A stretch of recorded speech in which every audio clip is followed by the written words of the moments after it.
I'm standing on my dock at 6 a.m., coffee in hand, when 3 police cruisers rode down my driveway in Willowbrook Estates. The HOA president is pointing at me as if I'm public enemy number 1, shouting that I'm illegally fishing on community property. The irony? I've owned this 5-acre lake since 2009, and these people have been trespassing on my land for years. But here's what Karen and her board don't know. I'm not just some electrician they can push around. I've got 38 years of property deeds, $400 in trail cameras, and a very patient attorney on speed dial. What would you do if your HOA tried to steal your family's lake? Drop a comment below, because what happens next is one of the most satisfying displays of legal comeuppance I've ever witnessed. These entitled bureaucrats picked the wrong property owner to mess with. My name's Mike, and I'm a 42-year-old electrician who thought he'd inherited a slice of paradise when my grandfather passed in 2009. 5 acres of pristine woodland with a 2-acre spring-fed lake that had been in our family since 1987. Every morning I walked down to the water's edge, breathing in the crisp scent of pine needles mixed with the earthy aroma of lake water, listening to the haunting calls of loons echoing across the surface. Morning mist rises like ghosts dancing over the water, and as I cast my first line, I feel like the luckiest man alive. When Grandpa bought this land, it was nothing but forest and farmland for miles. He got it for a steal. Developers hadn't discovered this quiet corner of the county yet. The lake was stocked with largemouth bass and bluegill, fed by natural springs that kept the water clean and cold year-round. I have the original deed, the survey markers, and 38 years of property tax receipts. Never once was ownership disputed. But paradise has a way of attracting snakes. Between 2012 and 2015, the luxury subdivision Willowbrook Estates sprouted up like mushrooms after rain. Suddenly, my quiet forest retreat was surrounded by $400,000 to $600,000 homes, filled with upper-middle-class families and retirees who'd moved here expecting resort-style amenities. Many of them glanced at my lake and assumed it came with their property package. The first hints of trouble appeared in 2018. At first, the requests were polite. Could their kids fish from my dock? Would I mind if they brought their kayaks over on weekends? I'm not unreasonable. I said, sure, occasionally, but asked them to check with me first. Common courtesy, right? Then the complaints started. Anonymous calls to the county about mosquito problems from standing water. Passive-aggressive comments at the gas station about how some people don't maintain their property properly. I began noticing beer cans and fishing line left around my shoreline. Enter Karen Whitfield. Stage left, like a villain in a bad soap opera. Karen moved here from California in 2019 in her mid-50s, sporting a perfectly styled blonde bob that probably cost more than my monthly grocery bill, and driving a white Mercedes SUV that she parked like she owned every space in town. She was a retired marketing executive with a kind of smile that never reached her eyes and an impressive talent for making suggestions sound like orders. Within 6 months of moving in, Karen was elected HOA president. I should have seen the writing on the wall when she started her campaign promising to enhance property values through community standards enforcement. Translation: she was going to make everyone's life miserable until they bent to her will. The first major incident happened on a Saturday morning in early 2023. I was heading down to the lake with my coffee, looking forward to a peaceful fishing session, when I heard the mechanical whine of a cordless drill. Someone was installing signs around my property. No trespassing signs. On my land.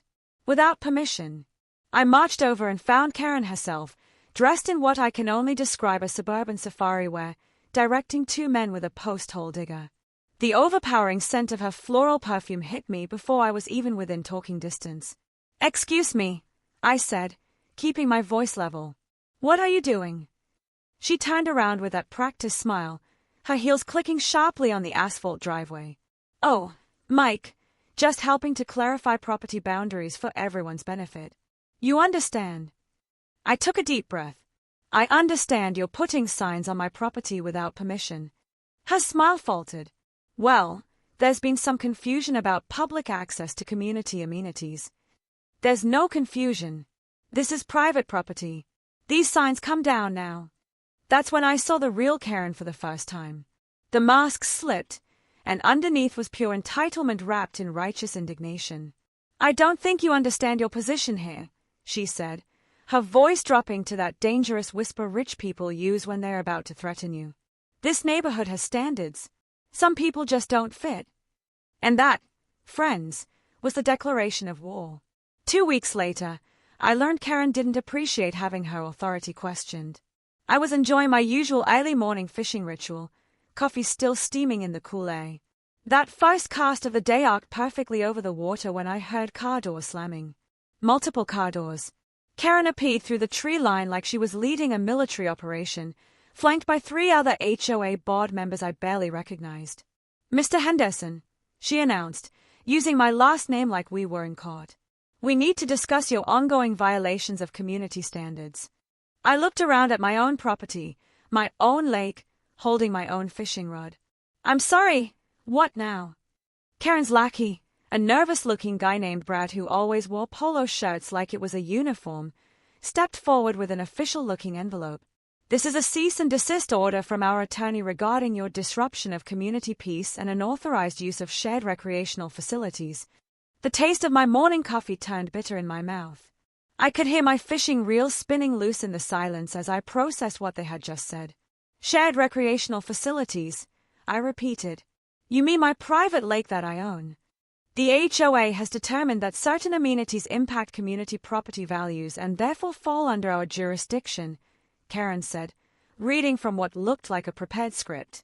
"Continued violations will result in daily fines of $2,000, with potential liens against your property.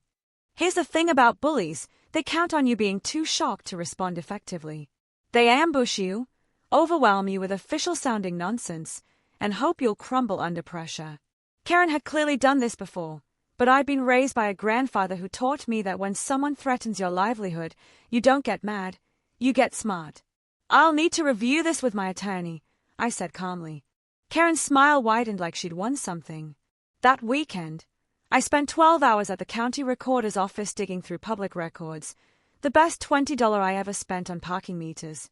What I found was fascinating. The Willowbrook Estates HOA had been incorporated in March 2014, 2 full years after I inherited my property in 2009. Here's a knowledge nugget for anyone dealing with HOA overreach: an HOA formed after you already own your property has zero legal authority over you. They can't retroactively claim jurisdiction over existing landowners. It's like starting a book club and then demanding that everyone who already owns books has to follow your reading rules.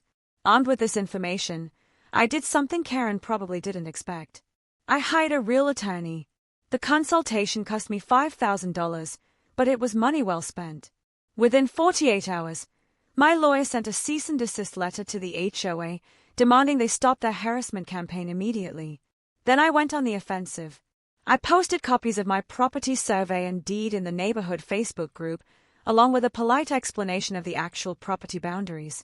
The response was immediate and eye-opening. Several neighbors commented with support, and a few even shared their own stories of Karen's overreach. Karen's counter-move was predictably petty. She deleted my posts, blocked me from the group, and posted her own message claiming I was harassing board members and creating a hostile environment for families. But here's where Karen made her first major tactical error. She escalated to government authorities. 3 days later, a city code enforcement officer showed up at my door with a clipboard and a confused expression. "Apparently, someone filed a complaint claiming your property is in violation of 17 different municipal codes." "Honestly," the inspector said, looking around my well-maintained property, "I'm not sure why I'm here. Everything looks fine. Someone claimed you were running an illegal campground." "Did they mention who filed the complaint?" I asked. He checked his paperwork. "Says, hey, concerned neighbor, but between you and me, most of our anonymous complaints come from the same phone number." He glanced toward the subdivision and shook his head. "Some people have too much time on their hands." The inspection took 20 minutes. 0 violations were found. The inspector even complimented my dock construction. But Karen wasn't done. That evening, I got a call from Jim Martinez, my neighbor who lived closest to the subdivision. Jim was a retired high school teacher, salt-of-the-earth type, who'd been watching this drama unfold with growing concern. "Mike," he said, "I think you should know what Karen's saying at the board meetings." "What now?" "She's telling people you threatened her physically. Says she's afraid to walk her dog past your property." I felt my blood pressure spike. "Jim, I've never even raised my voice at that woman. I knew that, and you knew that, but she had some folks genuinely scared. The thing was, there were others getting fed up with her power trips. I wasn't her only target. As I hung up the phone, I realized this was bigger than just my lake. Karen was building a pattern of intimidation, and I was merely her latest project. Time to start documenting everything. Karen apparently decided that if one government agency wouldn't help her, she'd try them all. The next month felt like bureaucratic whack-a-mole. First came another code enforcement visit. This time, the inspector arrived with a list of 23 supposed violations Karen had helpfully provided. Everything from improper dock construction to unauthorized vegetation removal. The inspector spent 3 hours going through the list with the enthusiasm of someone auditing tax returns. He finally told me, whoever filed this complaint either has very poor eyesight or a very active imagination. Your property is cleaner than most city parks. Then came the state wildlife department. Apparently, someone had reported me for commercial fishing operations on my private lake. The officer who showed up was a friendly guy named Dave, who took one look at my single fishing rod and tackle box and started laughing. "Let me guess," Dave said. "HOA dispute. How would you know?" I asked. "You'd be amazed how often we get called about illegal fishing that turns out to be someone fishing their own pond," he said.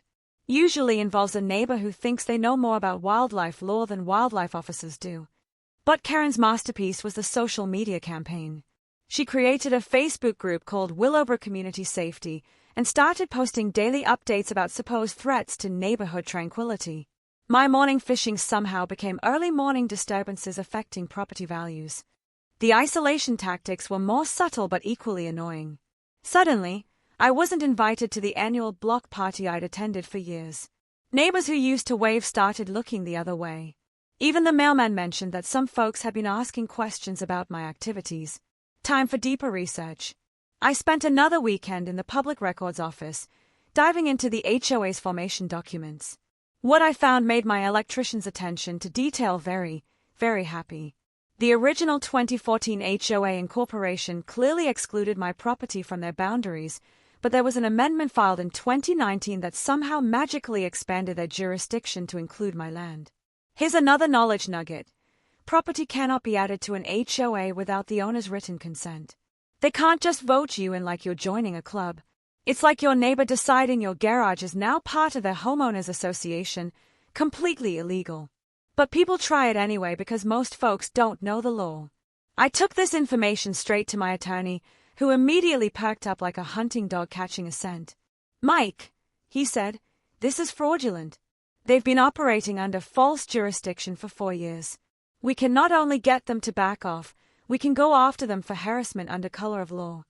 The attorney sent another letter, this one with significantly sharper teeth, threatening a lawsuit for fraudulent boundary claims and demanding immediate cessation of all enforcement actions against my property. The HOA board caved faster than a house of cards in a hurricane. At their next meeting, they voted to temporarily suspend any enforcement actions while they reviewed jurisdictional questions. Karen was reportedly furious, but I thought I'd won. Big mistake. Never underestimate a narcissist who's been publicly embarrassed. Karen shifted tactics from pseudo-legal harassment to personal attacks. She started questioning my family background at neighborhood gatherings, making snide comments about people who don't understand community values, and wondering aloud whether Sighton residents were really the right fit for Willowbrook. The smell of diesel exhaust and the crunch of gravel under tires announced her next escalation. I was replacing a light fixture on my front porch when Karen's Mercedes pulled into my driveway, followed by a police cruiser. My stomach dropped. What had she done now? The officer approached cautiously while Karen stayed by her car, arms crossed, wearing an expression of righteous vindication. "Sir, we received a report of threats made against a neighborhood resident," the officer said. "Mind if we ask you a few questions?" the officer said. "Threats? Officer, I haven't threatened anyone," I replied. "Says you approached her aggressively yesterday evening and made statements about making her pay for interfering with your property," he continued. I stared at Karen, who nodded earnestly at the officer. "Officer, I was in my workshop all evening yesterday. I haven't spoken to this woman in weeks." "Do you have any way to verify that?" he asked. "Thank God for security cameras. I'd installed them the month before, mainly to keep an eye on the lake when I wasn't home. The footage clearly showed me working in my shop from 6 p.m. to 9 p.m. the previous evening, exactly when Karen claimed I'd confronted her. The officer reviewed the footage on my phone, then walked back to Karen. I couldn't hear their conversation, but I could see her face growing redder by the minute. When he returned, he looked apologetic. "Sir, I'm going to file a report about filing false police reports. That's a misdemeanor in this county. You might want to consider a harassment complaint of your own," he said.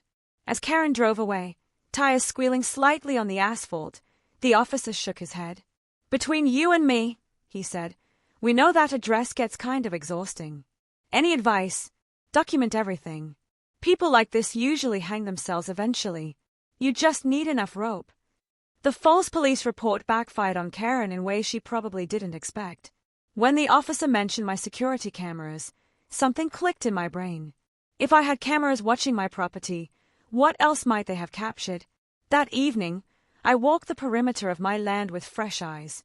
Near the back corner where my property line bordered the subdivision, I found something that made my blood boil. A well-worn footpath led from the housing development straight to my lake. Not just any path. This one was established. Trampled earth, broken branches, even makeshift stepping stones across the boggy section. Following the trail to its end, I discovered what could only be described as an unauthorized beach club.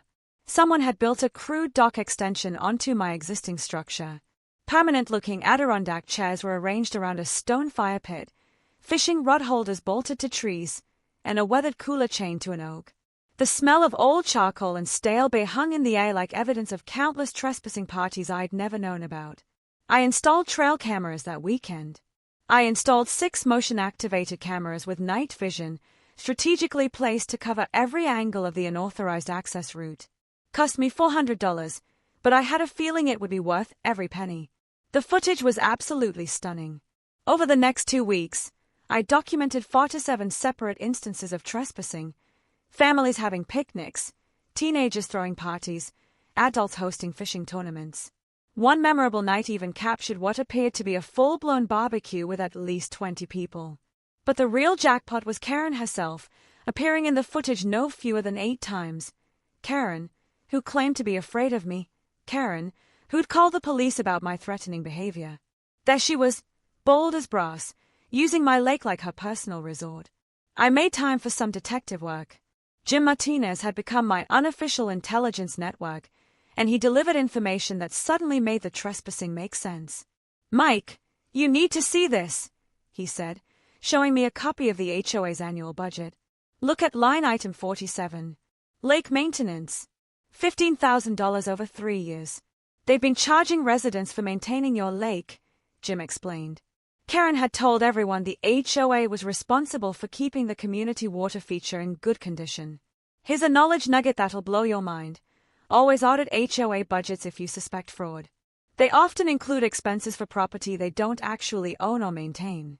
It's like your neighbor charging you for washing their car and calling it community vehicle maintenance. But it got worse. Jim had also obtained a copy of the HOA's insurance policy through a friend on the board. Listed right there under covered properties was my lake, described as a community recreational water feature. Let that sink in for a moment. The HOA was collecting insurance premiums from residents to cover property they didn't own, while I was paying separate insurance and bearing all the liability risk for people using my land without permission. I called my attorney immediately. "Mike," he said after reviewing the evidence, "this isn't just harassment anymore. This is fraud. Multiple counts. Tax fraud, insurance fraud, probably theft of services. We're talking potential criminal charges." The power dynamic had just shifted dramatically in my favor. Karen, meanwhile, was busy digging her hole even deeper. At the next HOA meeting, which Jim faithfully reported to me, she announced that the board was considering emergency measures to deal with ongoing security threats from certain property owners. "She's talking about installing security cameras pointed at your property," Jim told me.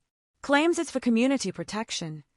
"Let her," I said, grinning. I'd love to have more footage of people trespassing on my land. But Karen's most telling comment came when someone asked about the lake maintenance budget.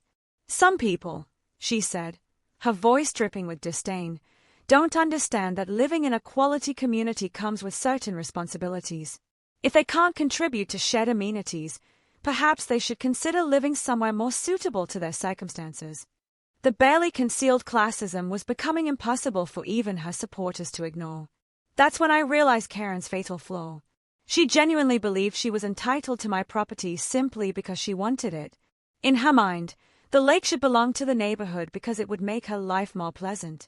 My legal ownership was just an inconvenient technicality to be worked around. I spent the next week organizing my evidence like a prosecutor preparing for trial: security footage, financial records, insurance documents, and witness statements from Jim and others. The timeline was becoming crystal clear.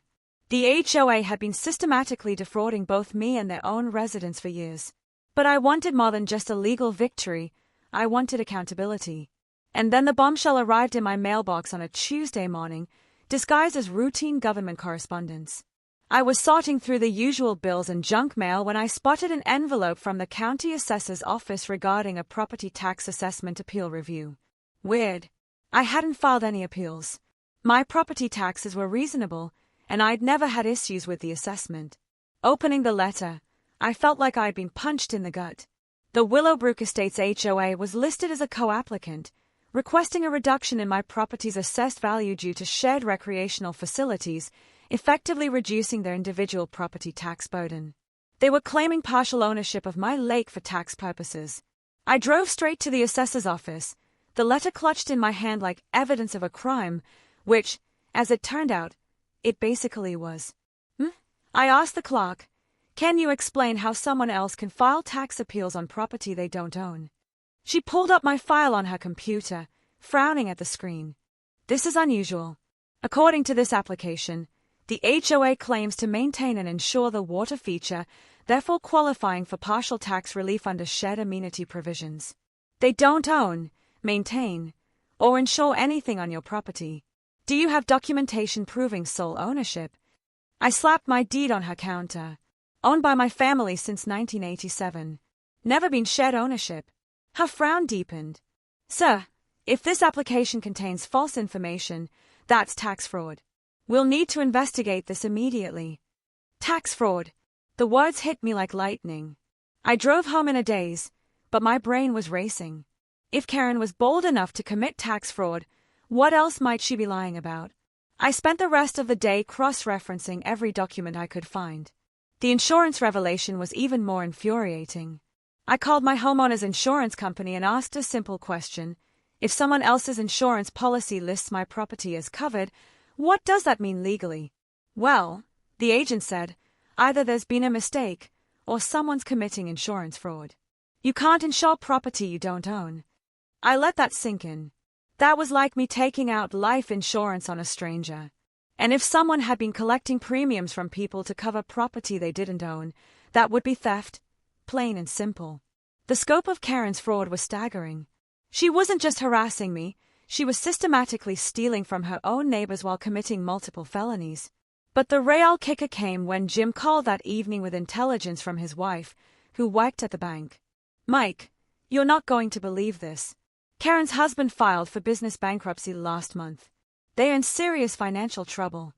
Suddenly, Karen's behavior made perfect sense. She wasn't just a power-hungry narcissist. She was a desperate woman trying to maintain her lifestyle and social status while her world crumbled around her. The HOA presidency wasn't just about control, it was about survival. She needed the position for her resume, her reputation, and her sense of self-worth, which meant she'd fight to the death to keep it. "Jim," I said, "what would happen if Karen lost the HOA election?" "She'd be humiliated, probably have to move. Everyone would know about the bankruptcy, the fraud, everything." I hung up the phone with a new understanding of my opponent.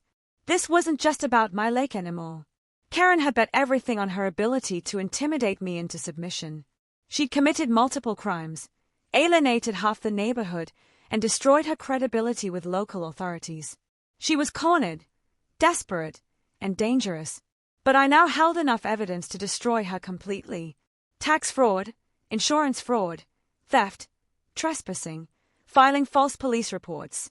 Any one of these could result in criminal charges. Together, They painted a picture of someone who'd lost all perspective on reality. The next morning, I made 3 phone calls. First, to my attorney, who nearly dropped the phone when I explained the tax situation. Second, to the district attorney's office to file criminal complaints. Third, to the local newspaper reporter who'd been sniffing around the story. "This is bigger than a property dispute," I told the reporter. "This is organized fraud targeting an entire community." Karen had wanted to play hardball. It was time to show her what a real power play looked like and to build a case that would make a prosecutor weep with joy. First stop, upgrading my legal team.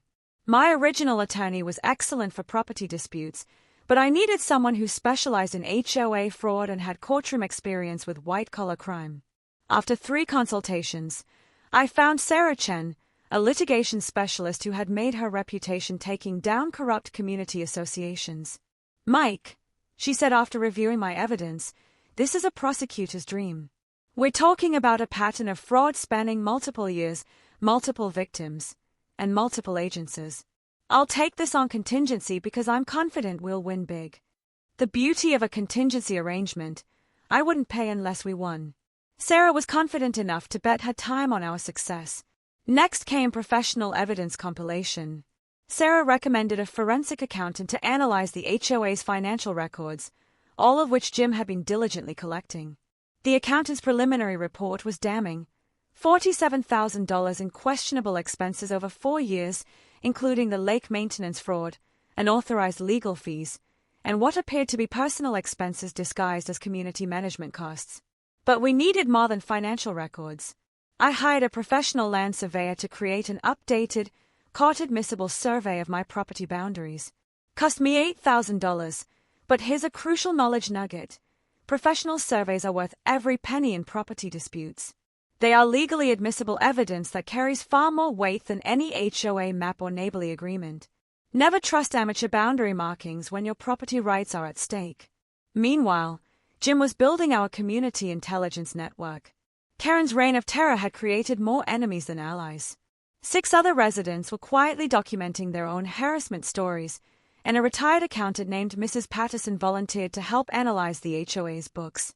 Karen tried to fine me $5,000 for having the wrong shade of mailbox. Mrs. Patterson told me, when I asked to see the regulations she was citing, she said, "Community standards don't need to be written down." That was when I realized she was making it up as she went along. The trail camera surveillance was producing comedy gold. In addition to the trespassing footage, I'd captured Karen herself conducting what appeared to be reconnaissance missions around my property, sometimes armed with a measuring tape. One particularly entertaining clip showed her trying to move one of my survey markers, apparently not realizing that tampering with property boundaries is a felony. I upgraded my camera system with night vision and added 2 more units to cover angles I'd missed. The goal wasn't just documentation, it was creating an overwhelming volume of evidence that would make denial impossible. Sarah connected me with an investigative reporter from the county newspaper who specialized in local corruption stories. Lisa Martinez, no relation to Jim, had been tracking HOA abuse cases across the region and was thrilled to find such a well-documented example. "This hits all the buttons," Lisa explained.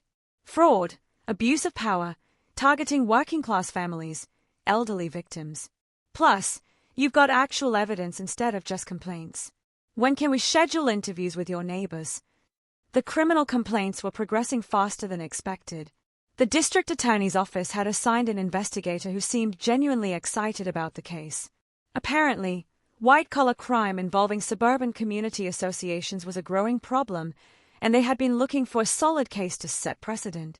"We've got tax fraud, insurance fraud, filing false police reports, and theft of services," Detective Rodriguez explained. "Plus harassment, possibly extortion, depending on how we interpret the fine threats. Your documentation is exceptional. Most people don't think to save everything like you did." The insurance investigation was moving forward, too. Karen's insurance company was not happy to discover they'd been collecting premiums under false pretenses. They'd opened a fraud investigation and were considering criminal referrals of their own. All the pieces were falling into place for a coordinated offensive. The plan was elegant in its simplicity: simultaneous legal, criminal, and media pressure that would make denial or cover-up impossible. I spent evenings organizing evidence files, creating timelines, and coordinating with our growing team of allies. The smell of printer ink and the sound of paper shuffling became my evening soundtrack. But beneath the administrative tedium, I felt something I hadn't experienced in months: genuine confidence. Karen thought she was fighting someone she could intimidate. Instead, she picked a fight with someone who understood that documentation, patience, and systematic preparation beat emotional tantrums every time. The community was starting to turn against her, too. Word was spreading about the financial irregularities, and several residents were asking pointed questions at HOA meetings. Karen's support base was cracking. Time for the final phase, letting Karen destroy herself while the cameras rolled. Her desperation manifested in ways I never could have predicted. The first sign came on a Monday morning when I discovered my dock had been vandalized overnight. Someone had taken a crowbar to the decking and cut my fishing line storage. My tackle box, which I had foolishly left outside, was gone entirely. About $2,000 worth of lures and equipment belonging to my grandfather was gone. The smell of fresh wood splinters mixed with the lake water told the story of recent destruction. My trail cameras had captured every detail in high-definition glory. The footage showed two teenagers I didn't recognize doing the dirty work around 2 a.m. But the real prize was a wide shot that caught Karen's white Mercedes parked on the road nearby, engine running, headlights off. Amateur hour. Conspiracy to commit vandalism, plus using minors to commit crimes, Detective Rodriguez said when I showed him the footage. She's really going for the full felony collection. But Karen wasn't done. Over the next 2 weeks, I received a barrage of anonymous complaints filed with every government agency imaginable. Code enforcement got reports about unpermitted structures and environmental hazards. The health department received complaints about standing water breeding mosquitoes. Someone even called the fire marshal, claiming I was storing flammable materials near a water source. The most creative complaint went to the state environmental agency, claiming my fishing was disrupting endangered waterfowl nesting. The biologist who came to investigate was actually impressed with my lake's ecosystem, she told me. Whoever filed this complaint doesn't know much about local wildlife. You've got one of the healthiest small lake environments I've seen in years. Keep doing whatever you're doing. Karen's social media campaign escalated to full-blown character assassination. Fake reviews appeared on my business website claiming I was unreliable and hostile to customers. Someone created a fake Facebook profile using an old photo from my company website and posted inflammatory comments on local business pages. Her masterstroke of stupidity came when she tried to turn my own customers against me. I was finishing a residential electrical job when the homeowner approached me, looking uncomfortable. "Mike, I need to ask you something. Someone called me yesterday claiming you were under investigation for fraud. They said I should be careful about paying you." "Who called you?" I asked. Wouldn't give a name. Said they were from the Community Safety Committee, but the caller ID showed a local number. That evening, I cross-referenced the number. It belonged to Karen's landline. Here's where Karen made a critical tactical error. She went after my livelihood. Up until that point, this had been about property and principle, but attacking my business, that was war. Sarah Chen was practically salivating when I told her about the interference. "Poach IOU's interference with business relationships," she said. "That's big money damages.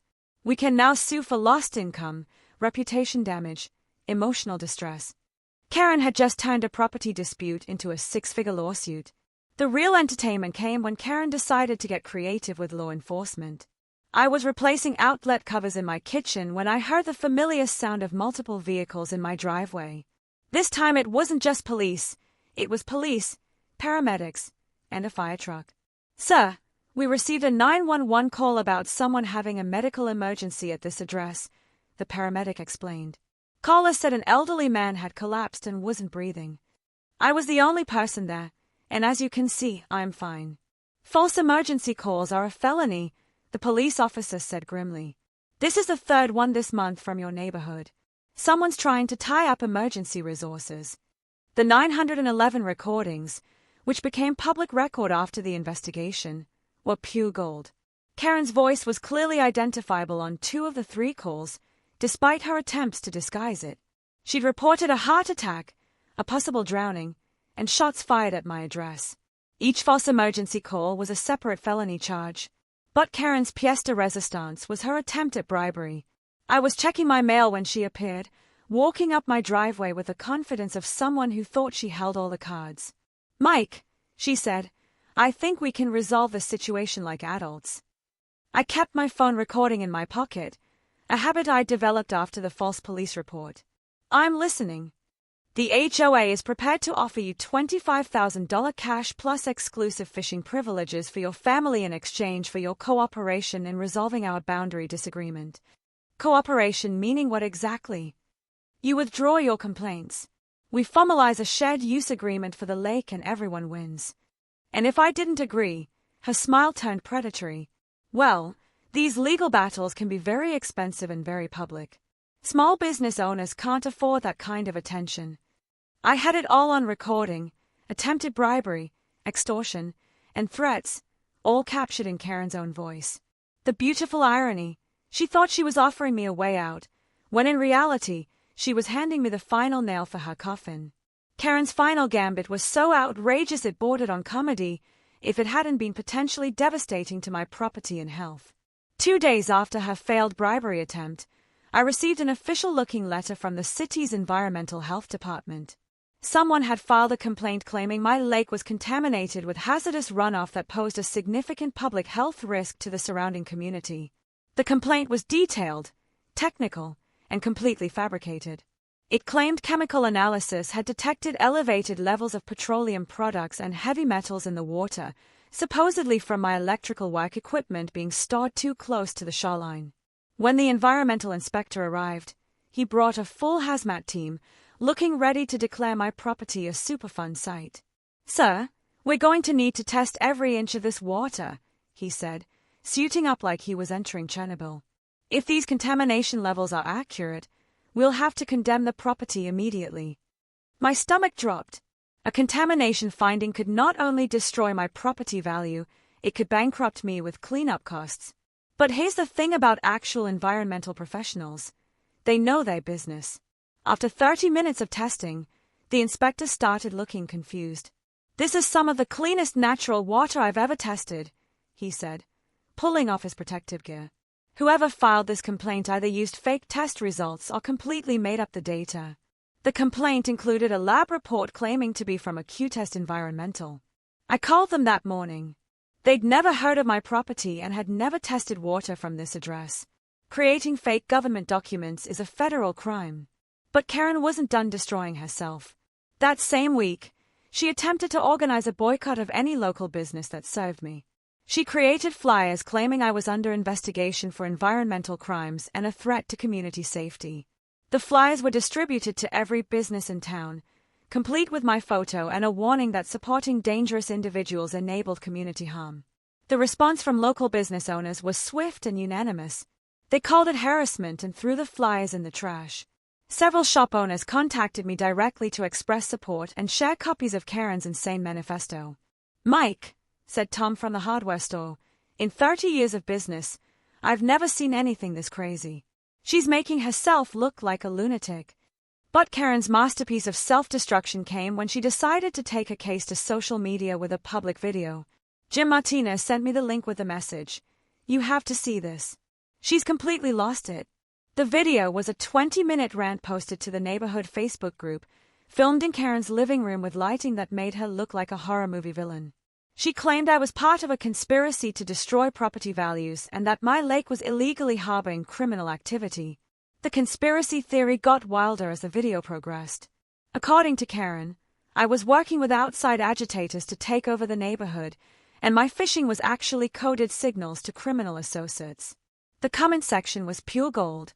Neighbors responded with confusion, disbelief, and growing concern for Karen's mental state. Several people suggested she seek help, and one neighbor flatly called her delusional. But the real kicker came at the end of the video when Karen made direct threats. If the authorities won't protect this community from dangerous individuals, residents may need to take matters into their own hands. Sometimes good people have to make hard choices to preserve their way of life. Threatening vigilante action against a neighbor on a public forum while claiming they are a criminal, that's textbook harassment with implied threats of violence. I forwarded the video to Detective Rodriguez, who watched it with a kind of fascination usually reserved for nature documentaries about predators making fatal mistakes. Mike, she's basically confessing to a campaign of harassment while threatening future violence. This video alone is enough for criminal charges. The community response was immediate and decisive. By the next HOA meeting, 6 board members had submitted written demands for Karen's resignation. The subdivision's property management company sent a formal letter stating they would terminate their contract if the harassment continued. Karen's support base had evaporated completely. Even her closest allies were distancing themselves, terrified of being associated with someone who'd gone full conspiracy theorist in public. The smell of victory was in the air, mixed with the crisp scent of morning lake water. My trail cameras were still capturing daily evidence. My attorney was preparing multiple lawsuits, and criminal investigators were building cases that could put Karen behind bars. But I wanted more than just legal victory. I wanted Karen's public humiliation to be complete, witnessed by the entire community that had watched her try to destroy me. The monthly town hall meeting was coming up, and I had a plan that would end this once and for all. Time to let Karen hang herself with her own rope in front of everyone who mattered. The Willowbrook Community Center had never seen a crowd like this. What should have been a routine monthly town hall meeting had turned into the social event of the year. Word had spread through the neighborhood like wildfire. Mike Henderson was finally going to face off with Karen Whitfield in public, and nobody wanted to miss the fireworks. I arrived 15 minutes early to find the parking lot already packed. Cars lined the street for 3 blocks, and I could see neighbors streaming toward the building with the eager anticipation usually reserved for championship games. The buzz of excited conversation filled the evening air like electricity before a thunderstorm. Inside, every seat was filled, with people standing along the walls and crowding near the doors. I spotted familiar faces throughout the crowd. Jim Martinez gave me a supportive nod. Mrs. Patterson smiled encouragingly, and even some of my electrical customers had shown up to watch. The local newspaper photographer was setting up in the corner, and I was surprised to see a camera crew from the regional TV station. Karen sat in the front row, surrounded by empty chairs like a quarantine zone. She was dressed in what I can only describe as courtroom formal, a navy blazer and pearls that probably cost more than my monthly mortgage payment. But her perfectly styled exterior couldn't hide the tension radiating from her like heat from pavement. Mayor Johnson called the meeting to order, his voice barely audible over the murmur of 150-plus residents packed into a space designed for maybe 80. Ladies and gentlemen, we have an unusual situation tonight. Mrs. Whitfield has requested time to address what she calls ongoing threats to community safety, and Mr. Henderson has requested equal time to respond. Mrs. Whitfield, you have the floor. Karen stood up with the confidence of someone who still believed she could control the narrative. Her heels clicked across the linoleum as she approached the podium, and I caught a whiff of that overwhelming floral perfume that had become her signature. Thank you, Mayor Johnson. I'm here tonight because this community faces a serious threat to our safety, our property values, and our way of life. She launched into a prepared speech about dangerous individuals who refuse to respect community standards and use intimidation tactics against law-abiding families. According to Karen, I was everything from an environmental hazard to a criminal mastermind running some sort of lake-based operation. The crowd's reaction was immediate and unmistakable. Eye rolls, head shakes, and barely suppressed snickers rippled through the audience. Someone in the back actually laughed out loud when Karen claimed I was illegally operating commercial fishing activities. After 10 minutes of increasingly unhinged accusations, Karen concluded with a dramatic flourish. If our elected officials won't protect us from this individual's criminal behavior, then concerned citizens may have no choice but to take action ourselves. The room fell silent. Even Karen seemed to realize she'd just threatened vigilante violence in front of 150 witnesses and a TV camera. Mayor Johnson looked uncomfortable. Mr. Henderson, your response? I walked to the podium carrying a single manila folder, feeling remarkably calm despite the weight of the moment. This was it. Months of documentation, investigation, and patience, all leading to this moment. Thank you, Mayor Johnson. I'd like to start with a simple question. I opened my folder and pulled out the first exhibit, my property deed. Mrs. Whitfield, this document shows I've owned 5 acres, including a private lake, since 2009. Could you explain why your HOA has spent $15,000 over 4 years maintaining property you don't own? The crowd stirred. Karen's face flushed, but she remained silent. Perhaps you could explain why your HOA's insurance policy lists my private lake as a covered community amenity. I displayed the insurance documents on the projector screen. Gasps and murmurs filled the room. Or maybe you'd like to discuss why you filed tax appeals claiming partial ownership of my property to reduce the HOA's tax burden. Karen shot to her feet. This is harassment. He's twisting. Mayor Johnson interrupted firmly. Please let Mr. Henderson finish.